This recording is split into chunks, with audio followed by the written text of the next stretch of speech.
भक्त हुए जयमल। क्या नाम था? जयमल। ये मीराबाई के चचेरे भाई थे। चचेरे भाई समझते? चाचा के बेटे। चाचा समझते हैं? तो चचेरे भाई थे जयमल। मीराबाई की भक्ति तो सबने सुनी, कभी जयमल की भक्ति सुनो। एक छत्र सम्राट थे जयमल, लेकिन प्रिया प्रियतम की ऐसी भक्ति करते थे, श्यामा श्याम की ऐसी, और अर्चन सेवा। हमारे वृंदावनियों में कीर्तन भक्ति ले रखी है गौड़िया वैष्णव संप्रदाय ने। हमारे वृंदावनियों में प्रसाद की, राग की, भोग की सेवा ले रखी है वल्लभ कुल ने। हमारे वृंदावन में श्रृंगार की और ठाकुर सेवा की जिम्मेवारी ले रखी है राधा वल्लभियों ने। ऐसे बटी हुई है सेवा। तो श्री राधा वल्लभ संप्रदाय से दीक्षित थे श्री जयमल जी, और अपने ठाकुर की बड़ी विशेष सेवा करते थे।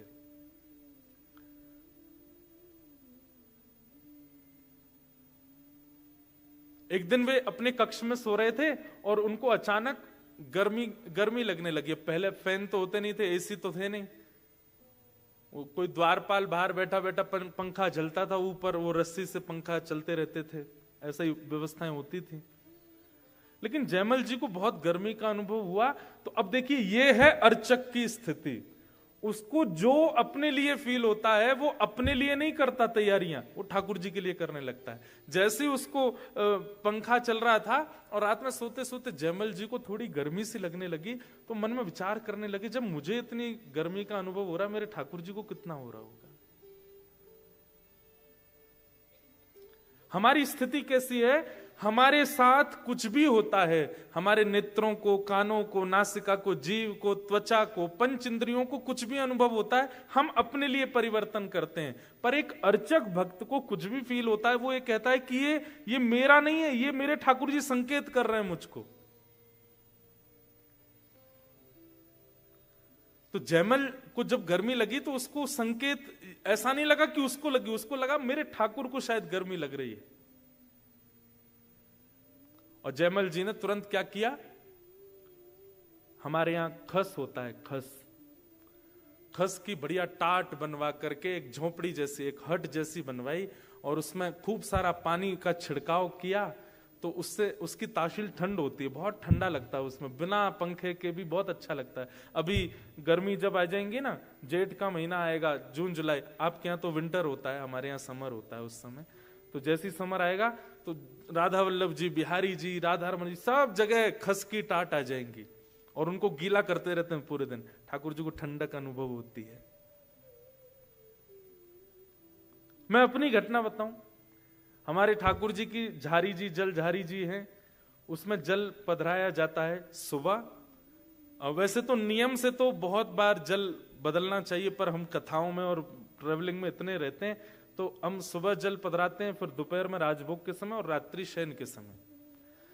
तो रात्रि शयन के समय एक दिन में जल पधराना भूल गया, मतलब चेंज नहीं किया जल, और ठाकुर जी को विश्राम करा के सो गया। रात भर प्यास लगती रही, पानी पीऊं और फिर उठ करके पानी पीते हैं तो फिर थोड़ी देर बाद वॉशरूम जाऊं, फिर आऊं, फिर पानी पीऊं, फिर वॉशरूम जाऊं। पूरी रात नहीं सो पाया। सुबह उठ के जब स्नान ध्यान करके सेवा में गए, तब अचानक याद आया कि ठाकुर जी की जल झारी तो बदली नहीं थी। ऐसे इंडिकेशंस आपकी बॉडी को होने लग जाएंगे, आपके माइंड को होने लग जाएंगे जब आप अर्चन भक्ति में अति विशेष हो जाते हो। आपके ठाकुर जी इच्छा अपनी आपको लागू करके बताएंगे कि ऐसा है। एक बार बद्रीनाथ में कथा थी, तो मैं अपने ठाकुर जी को कथा में बहुत कम लेके जाता हूं। तो वहां जो आयोजक थे वो बोले, महाराज जी आज कथा में ठाकुर जी को लाओ। मैंने कहा ठीक है।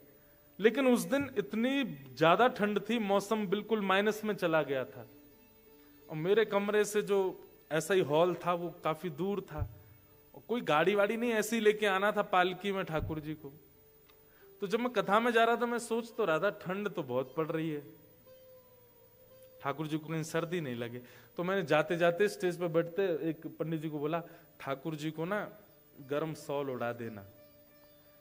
और मन में ऐसा आया कि इतना तो ठाकुर जी सही लेंगे मेरे लिए ठंड ज्यादा है। अब विश्वास नहीं मानेंगे, ठाकुर जी जैसे ही मंच पर आए और उस दिन की कथा विश्राम होते ही गला चौक, मेरा ही गला बैठ गया। और इतनी ठंड, जाड़ा, रात भर बुखार, खूब दवाई औषधि ले ली लेकिन बुखार उतरा नहीं। ये मैं अपना अनुभव बता रहा हूं। रात में दवाइयां ली, सुबह उठ के दवाई लेने लगा, स्थिति बहुत वैसी हो गई कि अब कैसे कथा करूंगा आज की। पता नहीं क्या मन में आया, मैंने कहा सुनो, एक शुद्ध काढ़ा बना करके ठाकुर जी का भोग लगाओ। और जैसे ही ठाकुर जी का भोग लगाया, सब रो ज्वर उतर गयो, गलो ठीक है लगो, बिल्कुल स्वस्थ हो गए। ये चतुर्थ भक्ति पर तो मैं अपने ही उदाहरण बहुत दे सकता हूं आपको। पाद सेवनम, ठाकुर की सेवा, ये कोई पाषाण नहीं है, वे चैतन्य है साक्षात। उनकी उसी भाव से सेवा किया कीजिए। हमसे आप दोपहर में बोलेंगे 1 बजे कि महाराज जी अपने ठाकुर जी का दर्शन कराओ, हम कहेंगे अभी नहीं मिलेंगे। क्यों? अभी गैया चराने गए ठाकुर जी, 2 दिन से तो अफ्रीका में गैया चराने जा रहे हैं। तो हम एक काम करते हैं, ठाकुर जी से यूं कहते हैं, ठाकुर जी गैया मत ले जाइयो, अकेली चले जाइयो, यहां शेर बहुत हैं, कहीं गैया पे आक्रमण है तो। आज हम कहीं बाहर गए थे तो भोग के लिए आपको आज्ञा दी कि आप भोग लगाओ, लेकिन उससे पहले ठाकुर जी को बोला कि ठाकुर जी आज भोग जिस घर में आप आए उस घर का कोई सदस्य पधराएगा। नहीं बता करके जाएंगे तो भोग की थाली गिर जाएगी नीचे। ऐसे अनुभव होते हैं। ये कैसे होते हैं? जब आप उनको पाषाण ना मानो, उनके प्रति पाषाण बुद्धि ना रखो। वो गेम खेल रहे हैं आपके साथ में, उस गेम में अपनी निपुणता करो। कथा सुनकर के अपने भावों से, अपने कीर्तन से, अपनी सेवा से ठाकुर जी के उस गेम में जिसमें वो स्टैचू बन करके खड़े हैं उनको सहज कर दो। ये हमारा उद्देश्य, हमारा लक्ष्य है। पाद सेवनम।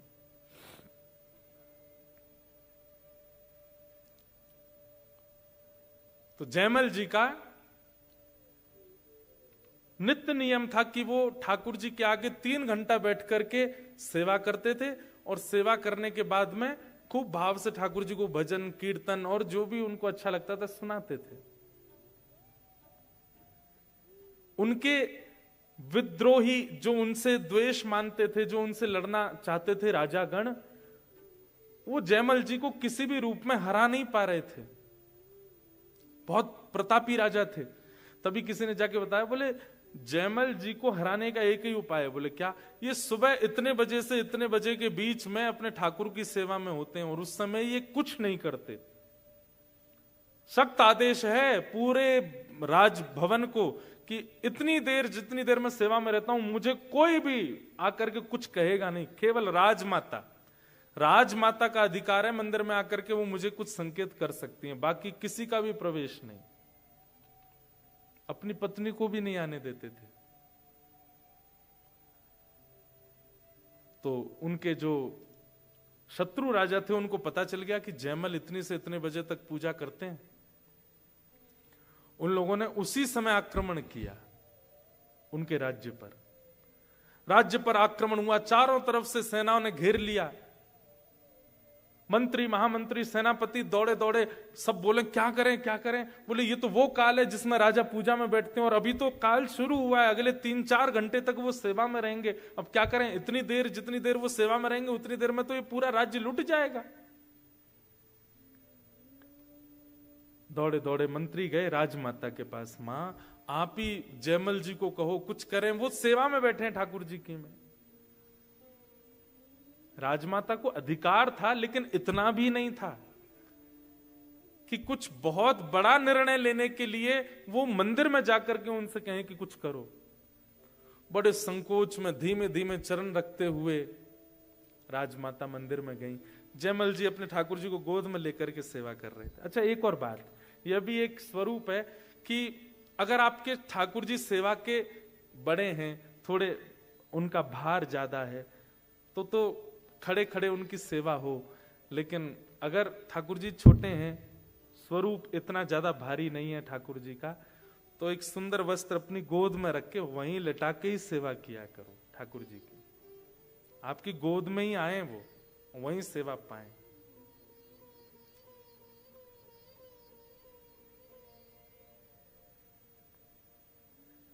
मुझे तो बहुत सारे चरित्र याद आ जाते हैं एक के बाद एक। अब इसी बात पर एक चरित्र याद आया। ओरछा, हमारे भारत में मध्य प्रदेश में एक स्थान है ओरछा। वहां के राजा थे मधुकर शाह। उनकी पत्नी,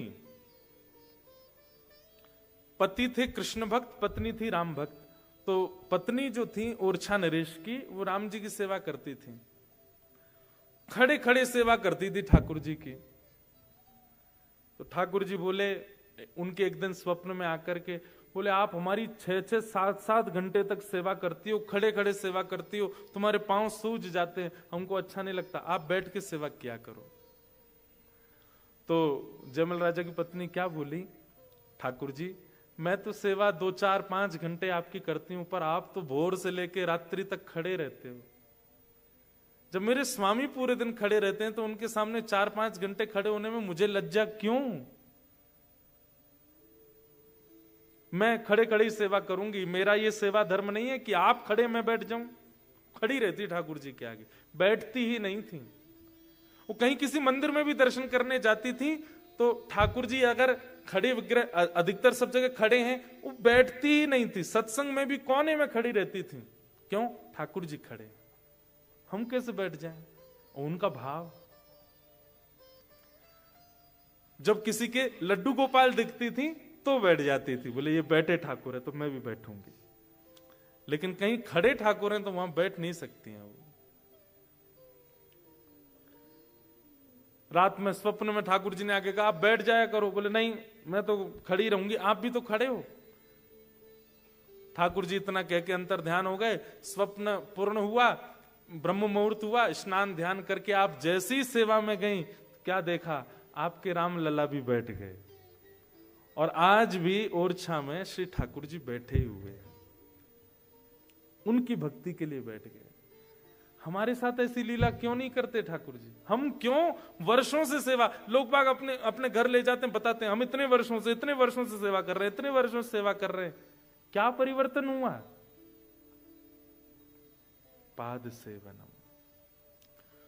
तो जयमल राजा की राजमाता ने आकर के बताया, बोले पुत्र जयमल, मुझे पता है तुम अभी सेवा में हो, अपने ठाकुर की अर्चना में लगे हो, पर एक बहुत बड़ा संकट राज्य पर आया है। और राज्य पर आए संकट के समय अगर राजा व्यस्त होगा तो राज्य का कैसे भला होगा? जयमल ने कहा, एक बात कही बस। बोले मां, इस भवन से बाहर दुनिया मुझे राजा मानती है, पर वास्तव में इस नगर के राजा ये हैं। और ये देख रहे हैं, दृष्टि है इनकी। मैं अपने नियम से पहले नहीं आऊंगा। आपके अंदर ये जड़ भाव इनके प्रति क्यों आया कि ये नहीं देखते हैं, केवल मैं देखता हूं। मैं अगर सेवा में लगा हूं तो इसका मतलब इतनी देर यही देख रहे हैं बाहर, इसलिए आप बिल्कुल चिंता ना करें, चले जाएं। अब राजमाता कहे, मैं क्या कहूं, बाहर सेनापति मंत्री आदि सब खड़े हैं। बाहर जाकर के राजमाता ने कहा, कुछ नहीं, तुम लोग सब बैठे रहो। जयमल तो बोलता है कि उसके ठाकुर देख रहे हैं सब। यहां राज्य के सब लोग, माताएं बहनें अपने घरों में चली गईं, बच्चों को संभालने लगी, सब रोने लगे, चीखने लगे, अब हमारा कुछ नहीं होगा। राजा को कोसने लगे, हम कैसे राजा के सानिध्य में रहती हैं, राज्य पर आए संकट के समय और मंदिर के भीतर जाके बैठ गया है। ये पाद सेवनम की चर्चा चल रही है। ठाकुर जी ने मन में विचार किया, इसका इतना विश्वास है मेरे प्रति और मेरी सेवा इसका सर्वधन है, उसके आगे अगर राज्य भी लुट रहा हो तो इसको कोई दिक्कत नहीं है। आज इसकी रक्षा हम ही करते हैं। और ठाकुर जी ने एक दिव्य रूप धारण किया,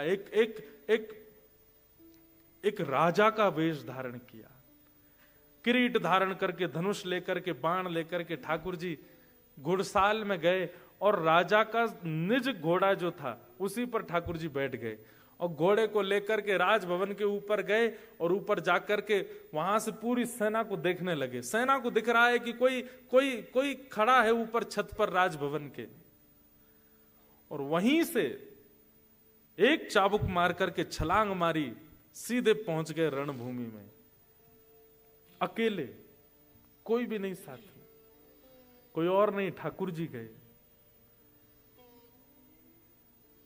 तस्कर से एक बाण भी नहीं निकाला और पूरी सेना को तबाह कर दिया। कैसे? अपने नेत्रों से, केवल अपनी मुस्कान से। सेना आती है लड़ने के लिए, धनुष बाण चढ़ा चढ़ा करके, तलवार उठा करके, और जैसे ही ठाकुर जी के पास पहुंचती है, ठाकुर जी उस सेना को देख करके हंस जाते हैं। जैसे ही हंसते हैं सारी सेना गिर जाती है, मोहित होकर के गिरने लगी। धीमे धीमे धीमे धीमे सारी सेना ऐसी पस्त होती रही। जो मुख्य प्रमुख राजा था उसके पास जैसे घोड़ा लेकर के पहुंचे, वो देखने लगा, बोले ये कैसा अकेला व्यक्ति पूरी सेना नष्ट करता आया है। उसके सन्मुख जाकर के ठाकुर जी ने अपनी भौहें थोड़ी सी हिलाई, अपने मुख की एक मधुर मुस्कान से कुछ, ठाकुर जी एक्सप्रेशन किंग हैं हमारे ठाकुर जी, ऐसे ऐसे एक्सप्रेशन बनाते हैं। हमारे चतुर्भुज दास जी कहते हैं, बंक चितय मुस्काए के सुंदर वदन दिखाए। ठाकुर जी बांके मुस्काते हैं, केवल आधा होठ ऊपर जाता है ठाकुर जी का, उतने में ही तो कल सबके प्राण हरण हो जाते हैं। गोपियां गोपी गीत में, वेणु गीत में क्या क्या नहीं कहती ठाकुर जी के रूप के लिए। अधरम मधुरम वदनम मधुरम, हसितम मधुरम चलितम मधुरम। श्रीमद् वल्लभाचार्य जी द्वारा विरचित मधुराष्टकम। अधरम मधुरम वदनम मधुरम, मधुराधिपते अखिलम मधुरम। जैसे किसी भी अत्यंत गुणवान व्यक्ति को आपके सामने खड़ा कर दिया जाए, उसमें भी एक दोष तो आप ढूंढ ही लोगे। वो एक होता है ना, रूप के कॉम्पिटिशन्स होते हैं कई सारे, स्वरूप के, उसमें बहनें भी भाग लेती हैं, भाई लोग भी लेते हैं। हमारे जैसे मिस्टर इंडिया होता है, मिस्टर वर्ल्ड होता है, ऐसे मिस यूनिवर्स और ये सब होते हैं ना। ले आओ पिछले 7 बार की बनी हुई सारी मिस यूनिवर्स और मिस्टर यूनिवर्स को ले आओ, उनमें भी दोष दिख जाएंगे आपको।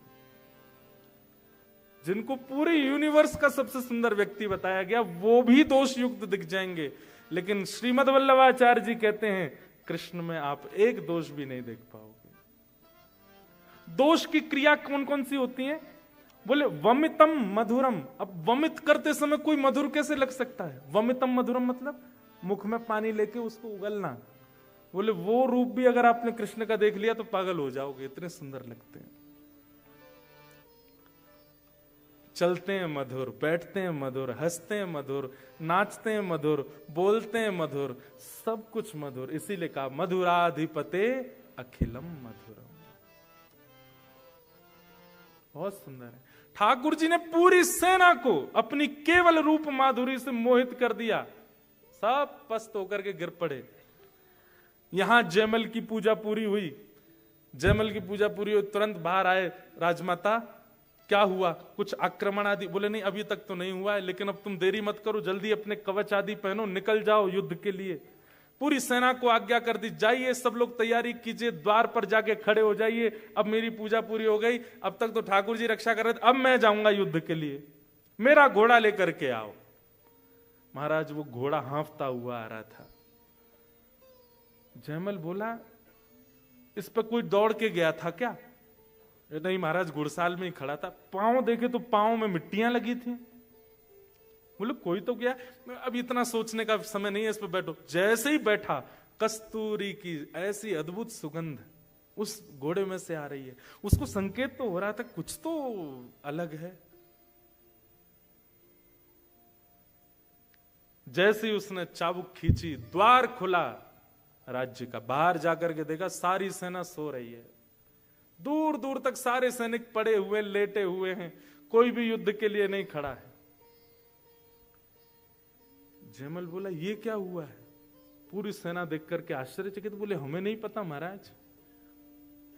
सबको देखा तो कोई मरा नहीं है, सब लोग पड़े हैं बस, हाँ हाँ अपने हृदय पर रख करके, मानो जैसे किसी पीड़ा में कोई पीड़ित रोता है, ऐसे सब रो रहे हैं। जयमल सबके पास घूमता हुआ जैसे मुख्य राजा के पास गया, उसको देखा तो वह भी बस अपने हृदय पर हाथ रख करके, नेत्रों से अश्रुपात हो रहे हैं, पूरा शरीर कांप रहा है। जयमल अपने घोड़े से उतर करके गया, उसके मुख पर जल डाला। ए भाई, तुम युद्ध करने के लिए आए थे और युद्ध तो किया नहीं, ये तुम्हारी स्थिति क्या हो गई, क्या क्या बात है? राजा को होश आया, जयमल के चरण पकड़ लिए और चरण पकड़ करके बोले मैं तुम्हारे सामने नतमस्तक हो जाऊंगा, अपने राज्य को भी तुम्हारे चरणों में न्योछावर कर दूंगा, केवल उस सेवक, अपने उस सैनिक का दर्शन करा दो जिसको तुमने अभी भेजा था। ऐसे सुंदर नेत्र, ऐसी सुंदर नासिका, ऐसी सुंदर मुस्कान, उसका मुखमंडल इतना इतना लावण्यपूर्ण।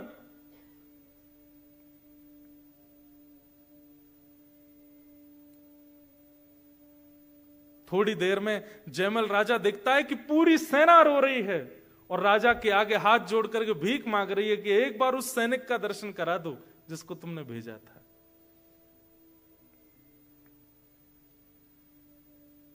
जयमल आश्चर्य में है, कौन सैनिक आया ऐसा? अपनी सेना से पूछा कोई गया था क्या बाहर? बोले हम में से तो कोई नहीं गया।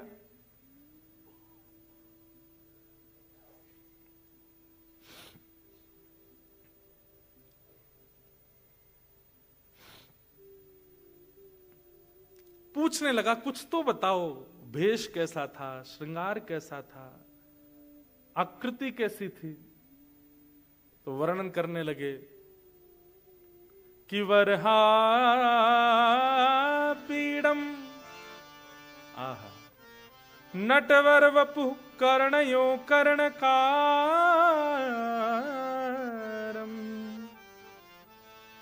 बोले सैनिक तो धनुष बाण लेकर के चलते हैं, पर उसके धनुष बाण तो तस्कर में ही रखे थे, धनुष लटका ही हुआ था।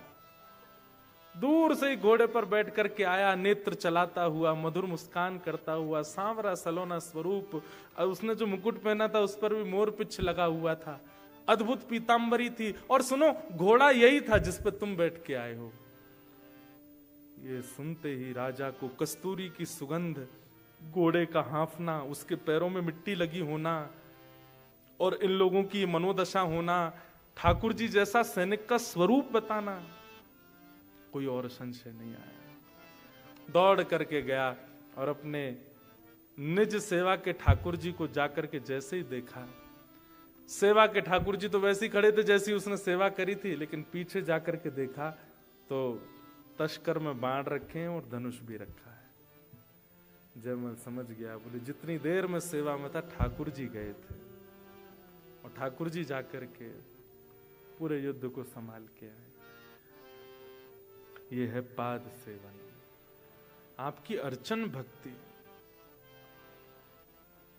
हम लोगों का कितना बड़ा सौभाग्य है कि ठाकुर वृंदावन से चल के, नाथद्वारा से चल के, जयपुर से चल के, जहां भी ठाकुर की विग्रह निर्माण होते हैं, हम सबके साथ चल के नैरोबी आ गए, अफ्रीका में आ गए, केनिया में आकर के हमारे घरों में बैठे हैं, और तब भी हम उनसे सचल का दर्शन नहीं कर पा रहे उनमें। ये कितना बड़ा दुर्भाग्य है हमारा।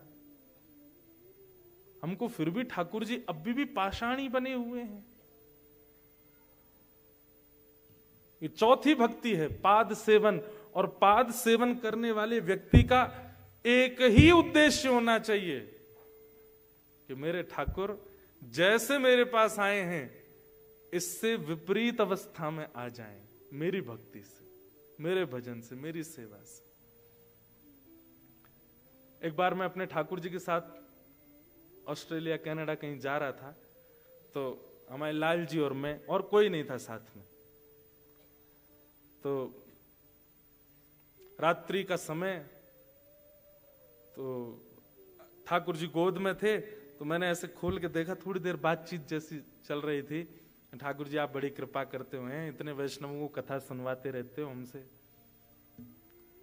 अचानक बात करते करते मन में भाव आया, मैंने ठाकुर जी अब जब से आप आए हो यूं ही खड़े हो। मैंने आज एक काम करो, कोई देख नहीं रहा है यहाँ पे, दूर दूर तक कोई नहीं, मैं और आप हैं बस, एक बार नेक हाथ नीचे करके दिखा दो। और फिर एक बालक की भांति मैं अपनी निज बात बता रहा हूं। मैंने कि मैं 10 तक गिनती करना हूं, नीचे कर लेना हाथ, और फिर एक क्षण के लिए नीचे करके फिर ऊपर कर लेना, 1 2 3 4 10 तक गिनती करके। जैसे देखे ठाकुर जी अब भी यूं ही खड़े हैं। मैंने कहा अच्छा एक काम करते हैं, आपको मैं बैठा के ना मैं एक राउंड मार के आता हूं पीछे तक, जब तक लौट के आऊं तब तक थोड़े सहज कुछ तो करके दिखाओ, या तो एक पैर आगे कर दो, या थोड़ी एक आंख ऐसे बंद कर लो, या थोड़े मुस्का जाओ, दांत दिखा दो, कुछ तो कर दो, एक चीज कर दो। 4-5 प्रयास किए, ठाकुर जी ने कुछ नहीं किया। तो फिर मैं बड़ा उदास सा हो गया अपने लाल जी को लेके। मैंने कि कुछ नहीं किया आपने आज, इतनी मतलब आप गला फाड़ फाड़ की सेवा करते हैं, कथा सुनाते हैं, सब करते हैं, फिर भी कुछ नहीं किया आपने। और फिर उसके बाद ना अचानक नेत्रबंद झपकी सी लगी, ठाकुर जी गोद में थे, और उस समय ऐसे एक अंतरंग भाव जैसा आया, एक क्षण के लिए ठाकुर जी मानो ऐसे बोले हूं, मैं हाथ तो नीचे कर दूंगा लेकिन तू कल कथा में सबन को बताए देगो। फिर तो मेरे ठाकुर जी ने हाथ नीचे किए, सब जगह जाके हल्ला मचाए देगो, या हमारे ना करूंगा। और वो बात बिल्कुल ऐसा लगा मानो ठाकुर जी बोल के गए हो कि मैं करवे को तो तैयार हूं, पर तू गा। और ये बात है, अगर हमारे लाल जी ने कुछ लीला करी तो मैं तो सुना ही दूंगा कथा में।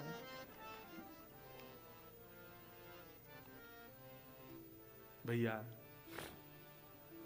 ठाकुर जी सेवा में आए हैं, आपसे सेवा करा रहे हैं, और उस सेवा को सौभाग्य मान करके आपका आज से एक ही उद्देश्य होना चाहिए, हम अगली साल फिर आएंगे नायरोबी। सुनो तो, बात तो सुन लो पहले, अभी डेट फाइनल नहीं हुई लेकिन आएंगे। अगली साल तक कुछ तो अंतर हो, कुछ तो अद्भुतता आपकी सेवा में आपको मिले। केवल वही जो वर्षों से चली आई वही करते रहे तो फिर क्या भावना।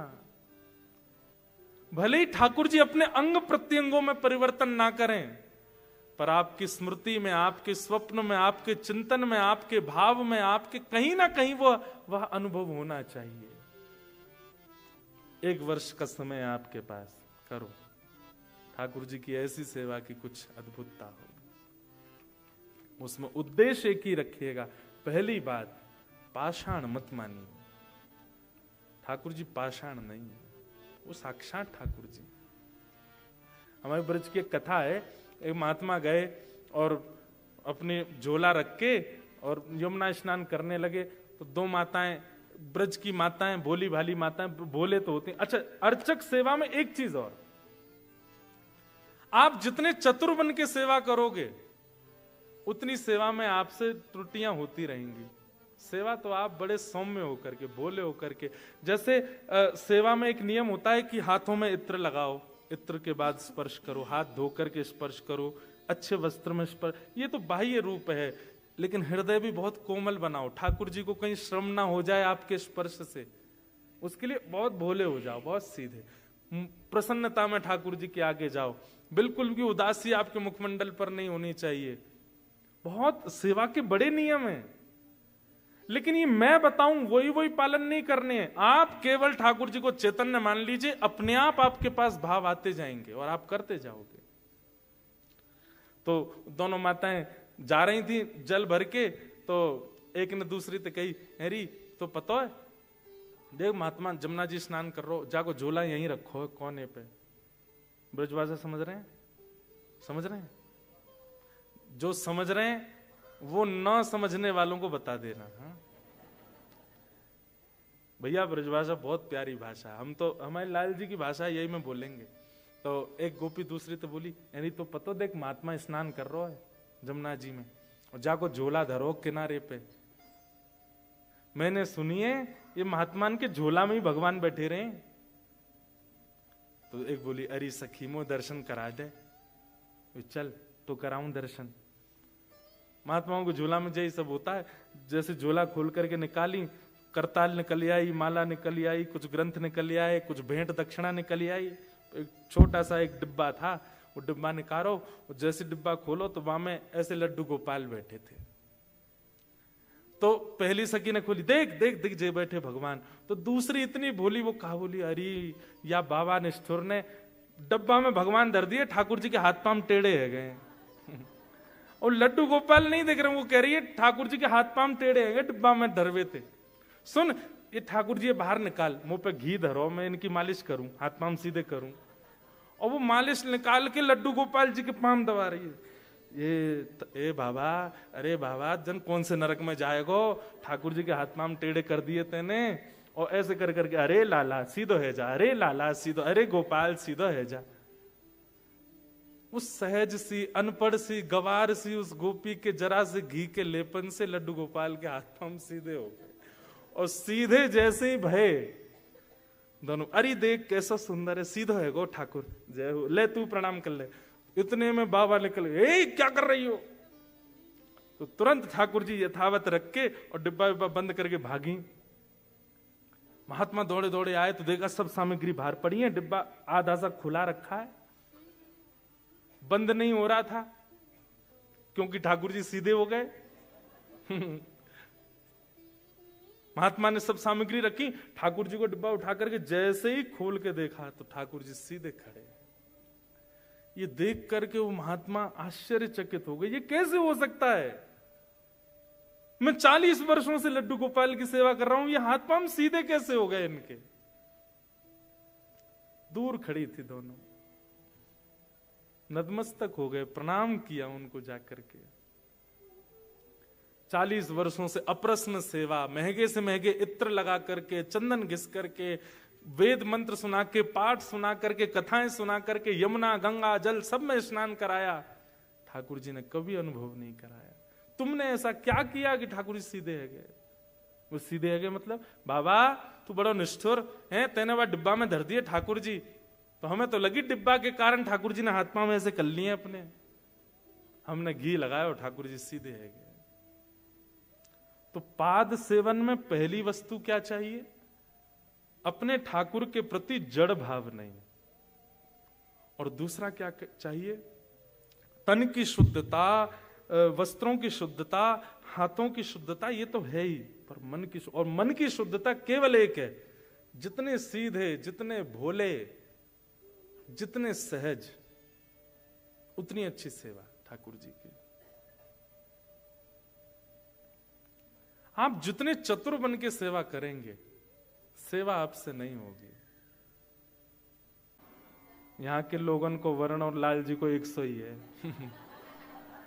वो भी कृष्ण वर्ण के हैं और यहां भी सब कृष्ण वर्ण के हैं। आप लोग तो फिर भी गौर वर्ण हो। पर मीराबाई का एक स्वभाव था, वो किसी कृष्ण वर्ण व्यक्ति को देखती थी ना, तो उसके पास जाकर के रोने लग जाती थी। तो वो कहता, आप रो क्यों रही हो। बोले, तुमको कृष्ण ने किसी रूप में तो चुना, अपना वर्ण दे करके चुना। देखो, अगर कभी मीराबाई, वैसे तो नहीं आती, कभी अफ्रीका आती तो यहाँ के लोगों को कहती, आप लोग कितने भाग्यशाली। क्यों, ठाकुर जी ने अपना वर्ण आपको दिया है। लेकिन बंधुओं, ठाकुर जी की कांति भी कृष्ण है। और कृष्ण शब्द का अर्थ कहीं ना कहीं जो आकर्षण करता हो, कर्षतीत कृष्ण, जो कर्षण करे, खींचे अपनी ओर, वो कृष्ण है। श्री विल्लु मंगल जी, कल मैं चरित्र जरूर थोड़ा सा कहूंगा विल्लु मंगल जी का। विल्लु मंगल जी कृष्ण करणामृत ग्रंथ में एक बात कहते हैं, एक जगह श्लोक में कहते हैं कि ठाकुर जी का वर्ण कैसा है। बहुत ध्यान से सुनिएगा, ठाकुर जी कैसे हैं। वो जितने अंधेरे में जाते हैं उतने ज्यादा सुंदर लगते हैं। वो जितने प्रकाश में रहते हैं ना, प्रकाश में कोई देख ले तो बहुत सुंदर है ही, पर वो जितने सघन वन में जाते हैं, जितने सघन कुंज में जाते हैं, जितनी सघन कंदराओं में, सघन मतलब घनी, जहां सूर्य का प्रकाश ना पहुंच रहा हो। हमारी किशोरी जी, हमारी ठाकुर श्री लाडली जी राधा रानी, वो ठाकुर जी से कभी सूर्य के प्रकाश में नहीं मिलती हैं, कुंज में ही मिलती हैं। इसलिए हमारे वृंदावन बिहारी लाल का असली नाम क्या है? कुंज बिहारी, जो कुंजों में ही रहे। आप बिहारी जी में देखोगे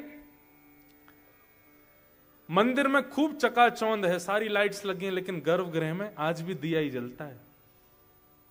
और बिहारी जी में ऐसी मान्यता है कि वहां पर प्रयास किया तो लाइटें सारी बंद हो गई, फूक गई, जल नहीं पाती हैं, गर्भगृह में एक लाइट नहीं चलती, ठाकुर जी दिए में ही बैठते हैं।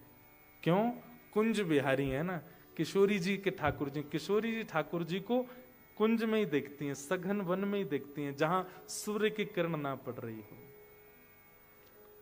ठाकुर जी का वहां सौंदर्य और ज्यादा अद्भुत हो जाता है। ये निकुंज की चर्चा है।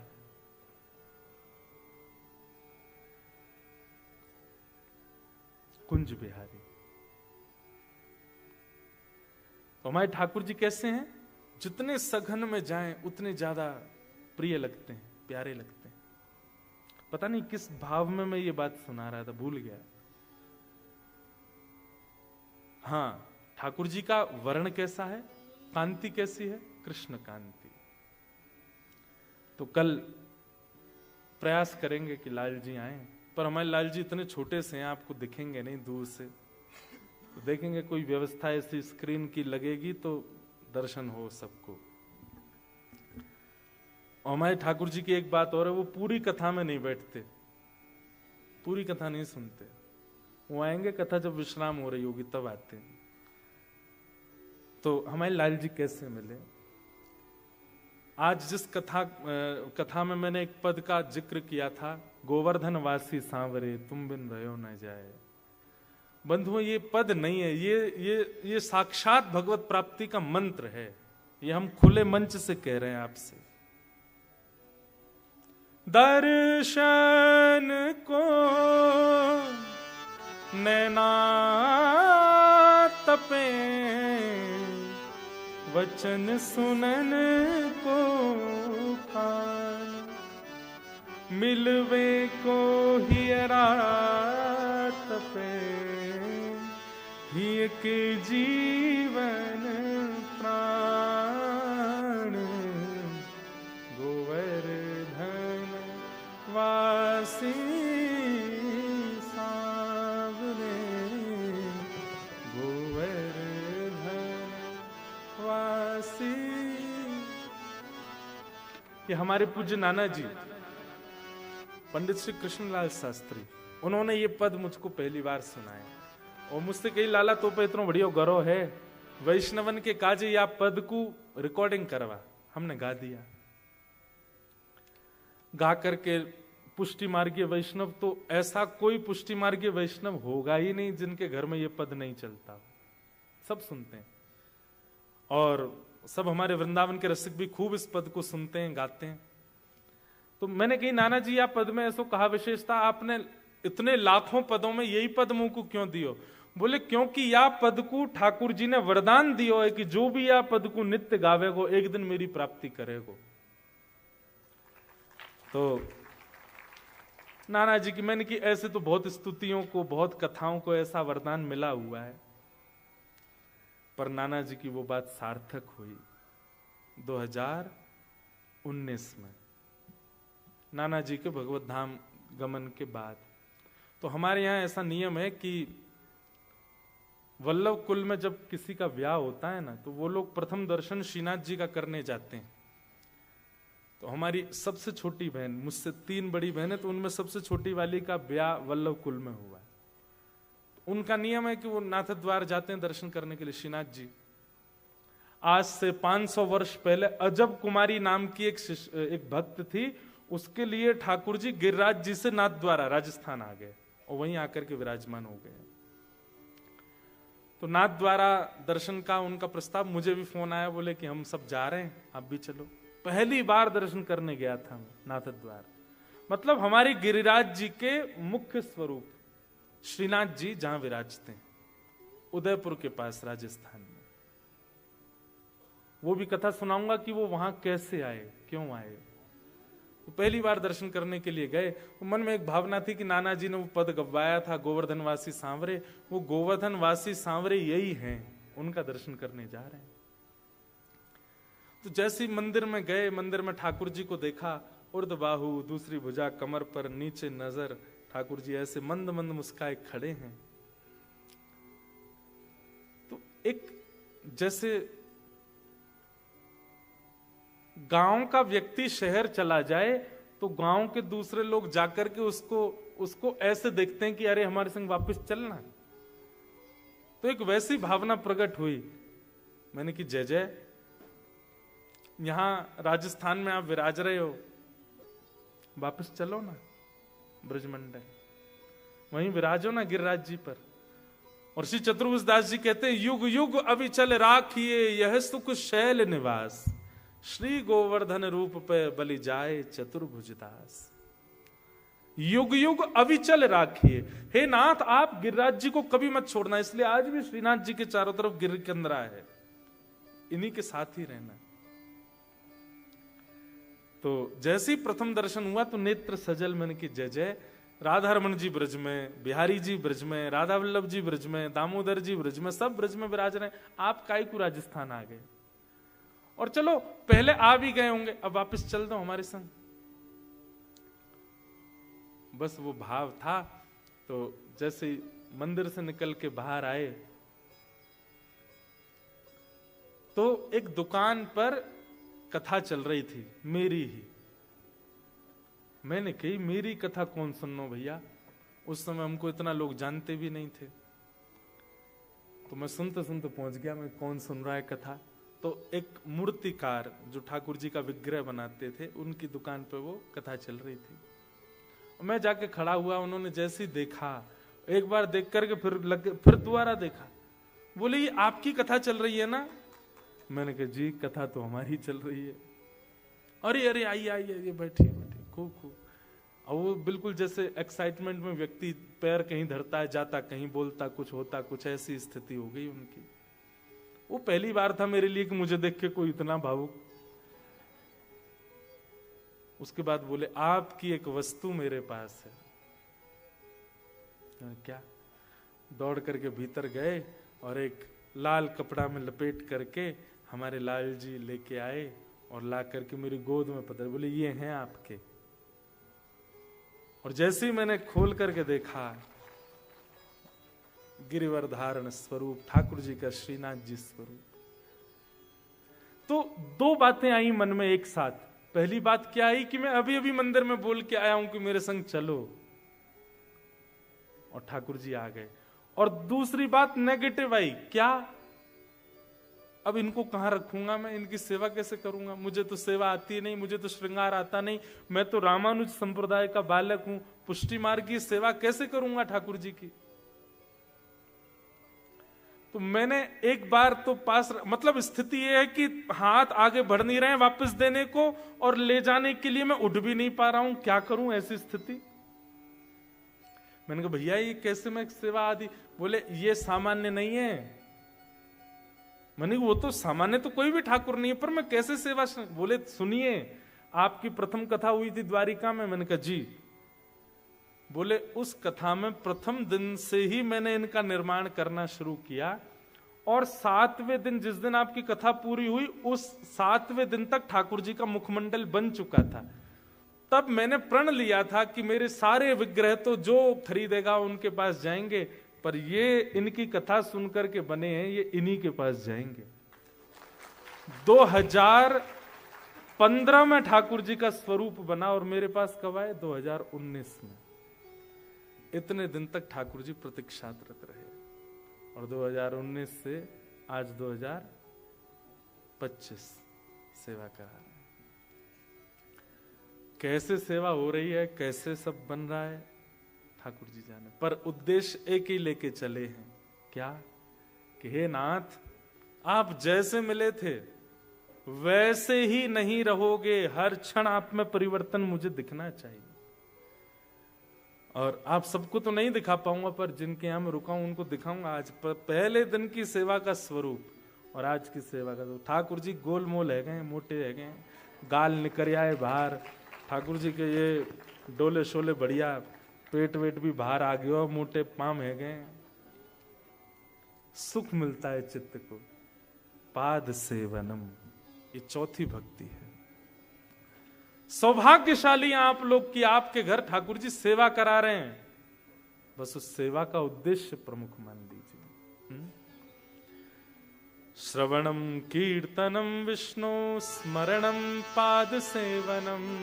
अब पांचवी भक्ति कौन सी है? अर्चनम, ठाकुर जी की अर्चना। अर्चनम, अर्चनम भक्ति का अभिप्राय क्या है? अपने ठाकुर को नित्य नूतन वस्तु प्रदान करना। उनको आवश्यकता नहीं है पर आपका कर्तव्य है देना।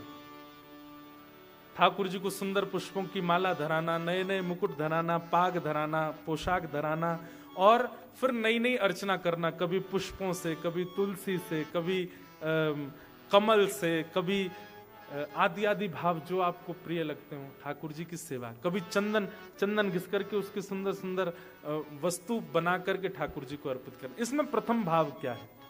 बहुत ध्यान से सुनिएगा।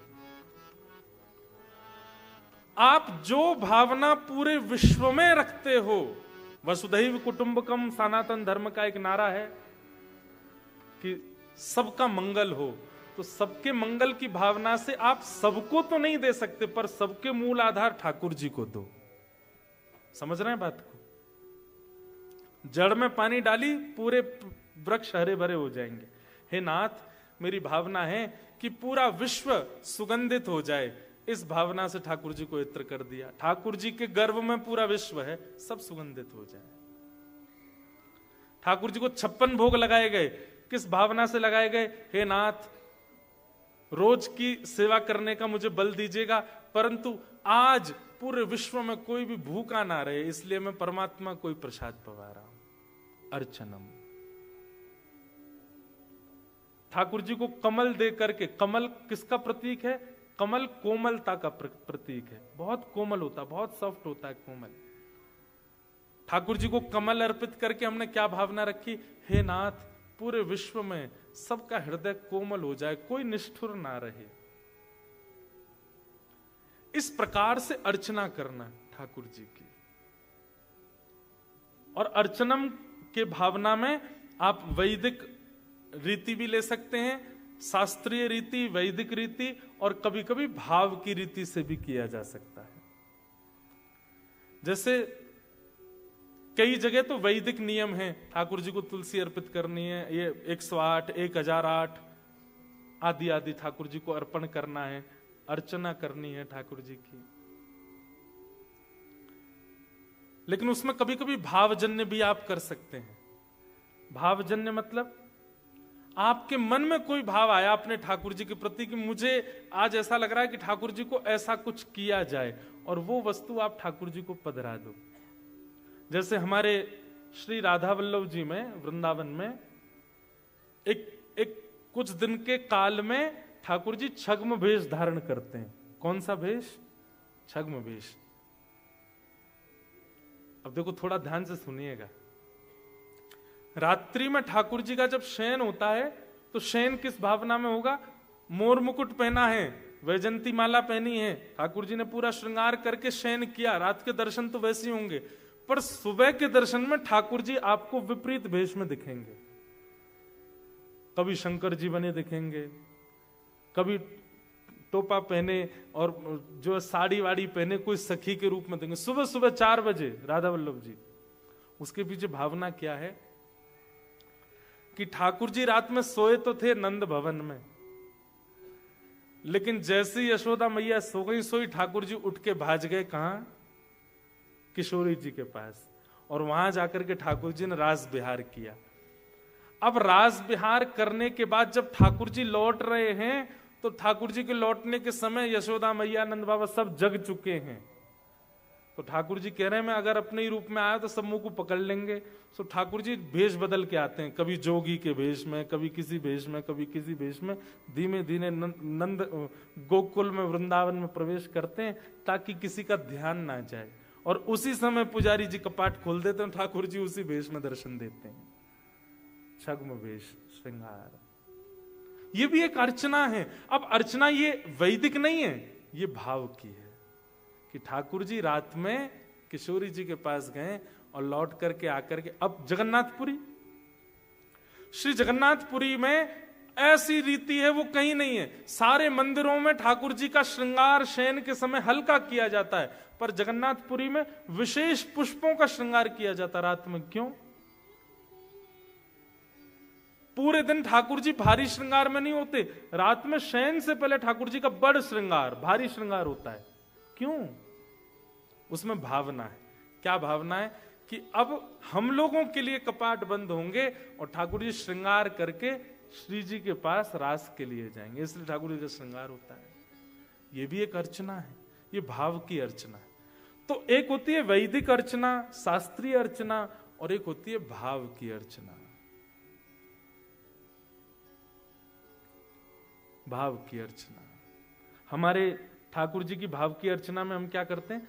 पूरे दिन का श्रृंगार ठाकुर जी का बढ़ा देते हैं, लेकिन बढ़ा करके उसको कहीं और नहीं रखते, ठाकुर जी के बिस्तर पर सेज के बिल्कुल बगल में रखते हैं। क्यों? कहीं रात में इनका कहीं जाने का मन हो तो श्रृंगार यहीं धरो करके चले तो जाएंगे। भाव का श्रृंगार, ये भाव की अर्चना। अच्छा, एक इसके पीछे भी कारण है। अगर आप ठाकुर जी का श्रृंगार बढ़ा के ठाकुर जी के पास रात्रि में नहीं रखते हैं, तो फिर ठाकुर जी निकुंज में जब जाएंगे रास के लिए तो श्री जी बहुत डांटती हैं ठाकुर जी को, ऐसे ही आ गए हो हैं, मुंह उठाए के न को सच धज के ना आए हो। तो कहीं ठाकुर जी को ज्यादा डांट नहीं पड़ जाए, इसलिए पास में ही श्रृंगार धर दो। ये भाव की अर्चना है ठाकुर जी की। ये सब अर्चना के स्वरूप हैं। अर्चन में एक चीज और, भोग सामग्री भी अर्चना है ठाकुर जी की। आप ठाकुर जी को क्या पवाते हैं? कई बार हम आधुनिक वस्तु बना करके ठाकुर जी को पवाते हैं, पिज्जा, पास्ता, बर्गर आदि आदि। हमारी एक बात सुनिएगा, वृंदावन सेवा रीति में तो अगर भोजन का स्वरूप भी सुंदर नहीं है तो भी ठाकुर जी को नहीं पधराना चाहिए। आप अपने लिए खा लीजिए बना करके जो बना के खाना है, पर ठाकुर जी को तो दूर से ही दिखाए दो, भोग मत लगाओ। क्यों? क्योंकि स्वरूप उसका ठाकुर जी के अनुकूल नहीं है। हमारे लाला कैसे ग्वारिया है बेचारो, पिज्जा कैसे खाएगा? वो पिज्जा उठाते होंगे, पहले देखते होंगे जी कैसी रोटी है, सबरो साग जई पे धर दियो है, और फिर जब पाते होंगे और वो चीज खिंचती होगी, ए मधुमंगल कैंची ले क्या काटदारी है, कैसा लंबो खिंच रहा है। ठाकुर जी को कहीं ना कहीं जो लगती होगी कैसे पाँव में यार यार। फिर बर्गर आता होगा, ठाकुर जी कहते होंगे जे नहीं बला ये कोई बम लिया आओ भैया, यहाँ कैसे पाँव में। आप भोग बनाते समय विचार किया कीजिए कि ठाकुर जी नंदरानी क्या पवाती हैं ठाकुर जी को। हमारे जो, मेरा विरोध नहीं है, अगर आप करते आए हैं और करते हैं तो कोई दिक्कत नहीं है उसमें। हो सकता है आपके ठाकुर जी सीख गए हों, चाइनीज बना के चॉपस्टिक और रख दो, ठाकुर जी ले रहे हैं हाथ से यूं करके। लेकिन हमारे ब्रज में जो सेवा का स्वरूप है वो आज भी पुरातन है। यशोदा मैया के भाव से ही ठाकुर जी को भोग धराया जाता है। आपको पता है कई मंदिरों में बैगन का भोग नहीं लगता, कई मंदिरों में लगता है, कई जगह नहीं लगता। उसका कारण क्या? कि बैगन बनने के बाद अगर उसका ऐसे कचूमर निकाल दो बड़ा विचित्र दिखता है, ठाकुर जी कहीं देख के डर ना जाए, इसलिए उसका भोग नहीं लगता। कई जगह टमाटर का भोग नहीं लगता क्योंकि उसका वर्ण लाल होता है, रक्त वर्ण का होता है, इसलिए ठाकुर जी को भोग नहीं लगता। कई जगह उर्द की दाल का भोग नहीं लगता, क्यों नहीं लगता? गरिष्ठ होती है, लाला को पचावे में श्रम है जाएगा, इसलिए भोग नहीं लगता। प्याज, लहसुन, मूली, गाजर का इसलिए भोग नहीं लगता क्योंकि, अच्छा एक नई बात मैंने द्वारिका में पूछी, बोले जिस वस्तु को पाने से जो हमको बर्ब्स आती है ना, अगर उसमें दुर्गंध आती है वो ठाकुर जी को भोग नहीं लगती। कितने सारे नियम हैं। ये सब अर्चना के स्वरूप में ही आते हैं। तो अर्चना किस भाव से करनी है? ऐसी वस्तु बनानी है, ऐसी वस्तु पधरानी है जिससे ठाकुर जी को श्रम ना हो, प्रेम से पावे। हमारे ब्रज में दाऊ जी का मंदिर है, बलराम जी का। दाऊ जी के मंदिर में इतनी इतनी छोटी छोटी पूड़ियां बनती हैं शाम को। सुबह तो बड़ी बनेंगी पर शाम को इतनी छोटी छोटी। मेरी कथा हुई थी वहां पर, मैंने पुजारी जी से पूछा कि ये पूड़ी का साइज सुबह तो बढ़िया था, ये रात में छोटा क्यों हो जाता है? तो बहुत अच्छी बात बोले हमारे दाऊ दादा 4-5 बजे बढ़िया भांग खा लेते हैं, और भांग खाने के बाद दाऊ दादा ऐसे बैठे रहते हैं। अब उनको यूं रहती है कि अब यार ये पूड़ी तोड़नी पड़ेगी, बहुत मेहनत लगानी पड़ेगी, तो नेक सी पूड़ी ही इतनी बड़ी बनाई कि सब्जी में बोरी खा गए, उसके खंड खंड ना करना पड़े, इसलिए छोटी छोटी पूड़ी। और ये भाव की अर्चना है। अर्चना 2 प्रकार की होती है, या तो वैदिक, अगर आप वैदिक पालन कर रहे हो तो वैदिक ही कीजिए, और यदि भाव की कर रहे हो तो आपका भाव उसमें प्रधान होना चाहिए, भाव उसमें मुख्य होना चाहिए। अच्छा, एक निज बात बता देता हूं। एक दिन हमने ठाकुर जी का एक अलग सा भोग लगाया अपने ठाकुर जी का। कैसा? जैसे छोटे बच्चों को माताएं रोटी रोल बना के खिलाती हैं ना, रोटी का रोल बना देते हैं, उसमें बीच में सब्जी या कुछ भी ऐसे रोल बना के देते हैं, बच्चा खाता रहता है उसको। तो हमने भी एक बार ठाकुर जी के रोल भोग लगाए, लेकिन उसके पीछे तुरंत पद लिख दिया, ठाकुर जी ये रोल क्यों खा रहे हैं? सुनाते हैं।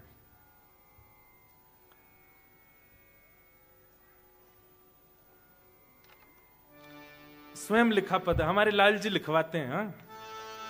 श्री जी को भावत दूध मलाई, श्री जी को भावत दूध मलाई। हमारी किशोरी जी को, जैसे लाला को मक्खन और दही बहुत प्रिय है, ऐसी किशोरी जी को मलाई और दूध बहुत प्रिय है। मलाई जानते हैं? खाते हैं मलाई? आपके यहां होती है मलाई? तो श्री जी कैसा दूध पीते हैं, ध्यान से सुनना। ओटो दूध सकोरा भर के, ओटो दूध सकोरा भर के।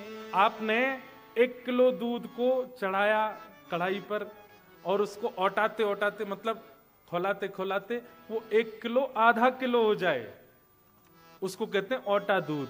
वो थोड़ा गाढ़ा हो जाता है, वो श्री जी को बहुत प्रिय। उसमें मिश्री पड़ी हो, दूध में मिश्री डाल के उसको चलाते रहो चलाते रहो चलाते रहो, गाढ़ा हो जाएगा बिल्कुल धीमी आंच पर। जब वो औटा औटा बिल्कुल कम होने लग जाता है, वो ठाकुर जी को मिट्टी के बर्तन में भर के भोग लगाया जाए, बहुत अच्छा लगता है ठाकुर जी को। उसी में फिर बादाम डाल दो, केसर डाल दो, और आपके मुंह में पानी आ जाएगा। मैं तो ऐसे ऐसे भाव बताऊं। केसर डालो, इलायची डालो, बढ़िया पीस के औटा दूध कर दो, और फिर ठाकुर जी को भोग लगाओ। कैसे? मिट्टी के बर्तन में, चांदी में नहीं, सोने में नहीं, पात्र, मिट्टी के बर्तन में। ओटो दूध सकोरा भर के, ओटो दूध सकोरा भर के। अधर ले पीवत प्यारी, अधर ले पीवत प्यारी। और औटा दूध देख करके श्री जी इतनी प्रसन्न हो गई, मतलब भावना ऐसी बनी कि ठाकुर जी लेके आए नंद भवन से श्री जी के लिए दूध। तो औटा हुआ दूध मिट्टी के बर्तन में देख के श्री जी इतनी आनंदित हो गई कि तुरंत छीन करके पीने लगी। छलकत अधरामृत मुख कौने, छलकत अधरामृत को कौने, छलकत अधरामृत मुख कौने, छलकत अधरामृत मुख कौने। कर ले पीवत कन्हाई, कर ले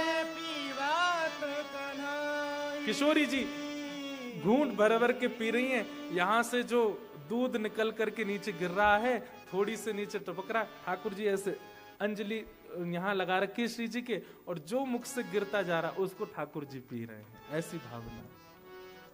और फिर दूध पीने के बाद श्री जी बोली, और कछु लायो मेरे काजे? तो ठाकुर जी लेके आए मलाई, और मलाई में मिली भैया मिश्री और साथ में रोटी। आहा, अब श्री जी कैसे पा रही हैं?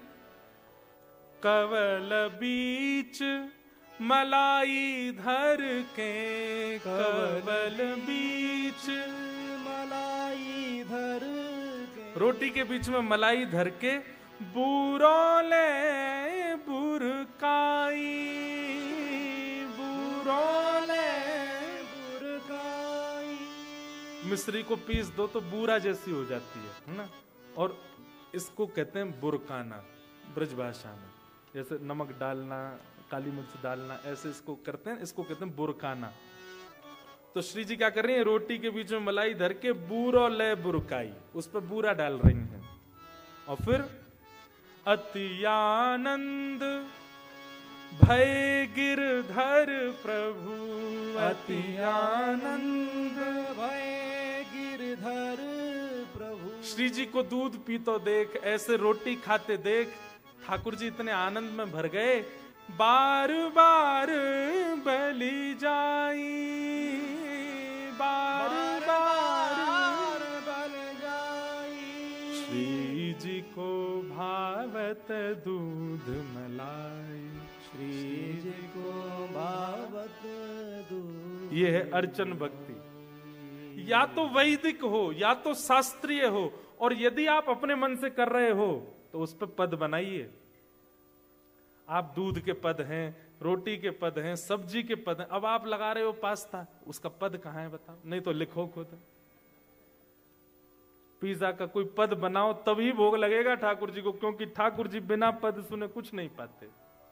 जब तक देखिए ठाकुर जी को कुछ भी निवेदित करना, उसमें एक लीला है। आज आपने अगर ठाकुर जी को नील वर्ण का वस्त्र पहनाया तो उसमें भी एक लीला है। अब सुनिए, वृंदावन रीति में हमारा समय ज्यादा तो नहीं हो रहा है, 7:15 तो हो गए, एक देर और सुन लो है, मेरा मन है थोड़ा सा और सुन लो, फिर उसके बाद उठ जाना। हमारे वृंदावन रीति में ठाकुर जी सखाओं के साथ और श्री जी सखियों के साथ, तो प्रेम का एक स्वरूप है कि भाई भीड़ भाड़ में ज्यादा बातचीत नहीं करते प्रेमी लोग, क्या करते हैं? इशारे करते हैं बस, है ना। तो श्री जी कैसे इशारा करती हैं ठाकुर जी को?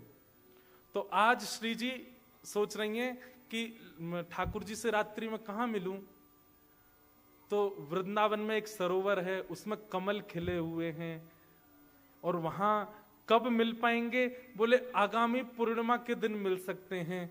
तो अब श्री जी इसी भाव का श्रृंगार करती हैं। कैसे? नीचे जो वस्त्र पहनेंगी वो नीले, उससे ठाकुर जी को संकेत क्या मिलेगा कि नीला मतलब ठाकुर श्री जी कहीं सरोवर का संकेत कर रही हैं। ऊपर का जो पटका है या चुनरी है गुलाबी, ठाकुर जी अच्छा सरोवर बामू कमल खिले, श्री जी को देखते ही पहचान जाएंगे। और उसके बाद यहां पर जो चूड़ामणि है उसमें श्वेत श्वेत हीरा लगा है, उसको देख के ठाकुर अच्छा पूर्णिमा पे मिलेंगी।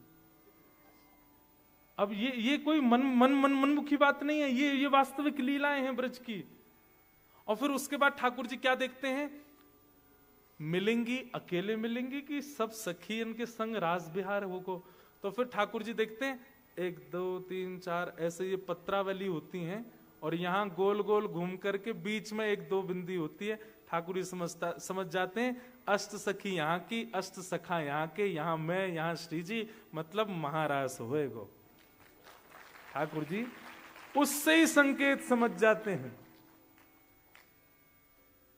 श्री जी क्या आज्ञा कर रहे हैं। अगर आज श्री जी ने हरे रंग के वस्त्र पहने हैं और वह हरे रंग के वस्त्र पर गुलाबी गुलाबी गुलाबी चिन्ह बने हुए हैं, तो ठाकुर जी समझ जाते हैं कोई सघन वन, और वो सघन वन जहां पर गुलाबी पुष्प उत्पन्न हुए हों वहां मिलेंगी। और फिर चुनरी पर या तो तोता बने हैं या तो मयूर बने हैं या किसी भी प्रकार की आकृति बनी है, तो ठाकुर जी सोच लेते कौन से वन में मयूर ज्यादा हैं, वहां मिलेंगी। और केवल एक बिंदी है तो मतलब अकेली मिलेंगी और कोई ना आवे वो। और तिथि कौन सी होगी? वो चूड़ामणि में जो हीरा है वो यदि पूर्ण है तो मतलब पूर्णिमा। केवल चूड़ामणि स्वर्ण की है, उस पर कोई जड़ाऊ नहीं है, तो इसका मतलब अमावस्या। ऐसे ठाकुर जी संकेत समझ जाते हैं श्री जी के श्रृंगार से। आप जब अपने ठाकुर जी का श्रृंगार करते हैं तो जिस वर्ण के वस्त्र पहनाते हैं, जिस वर्ण की माला पहनाते हैं, जैसा कानों में कुंडल। अब देखो, कभी ठाकुर जी मत्सा, आज हमारे लाल जी ने मत्साकृत कुंडल पहने, मछली ऐसे लटका रखी, उसका मतलब क्या है? ठाकुर जी यमुना तट पे हैं आज पूरे दिन, मछली इनके पास। किसी दिन ठाकुर जी मकराकृत कुंडल, मतलब मगरमच्छ की आकृति के, तो मगरमच्छ नदी में नहीं रहते, मगरमच्छ पोखर में रहते हैं, तो ठाकुर जी पोखर के पास गैया चरावे गए। किसी दिन मयूराकृत कुंडल, मयूर पहने हैं, तो इसका मतलब जहां मयूरन को बने ठाकुर जी वहां बैठे। अब ये सब अर्चना के विषय हैं, अर्चना के भाव हैं।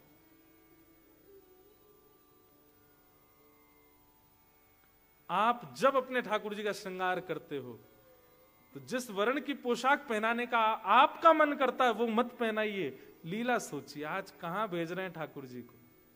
आज ठाकुर जी क्या करने वाले? अच्छा ऐसी लीला, तो ऐसी लीला के लिए श्री जी को संकेत मिलना चाहिए, तो उसके लिए सफेद पहनाओ या ऐसे पहनाओ, या फिर जो पहना दिया है उसी में ही चिंतन करो। ठाकुर जी ने अपने आप ये वाला वर्ण का पहना, इसका मतलब क्या आज्ञा कर रहे हैं ठाकुर जी? आज कहां गए होंगे कि अब आप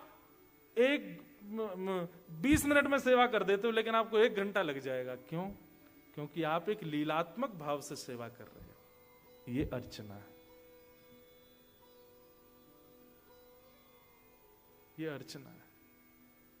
और जब इस प्रकार की सेवा आप करोगे ना, आपका चित्त, आपकी वृत्ति, आपका स्वरूप, आपका स्वभाव, आपका स्वप्न सब उसी भाव में ही रहेगा।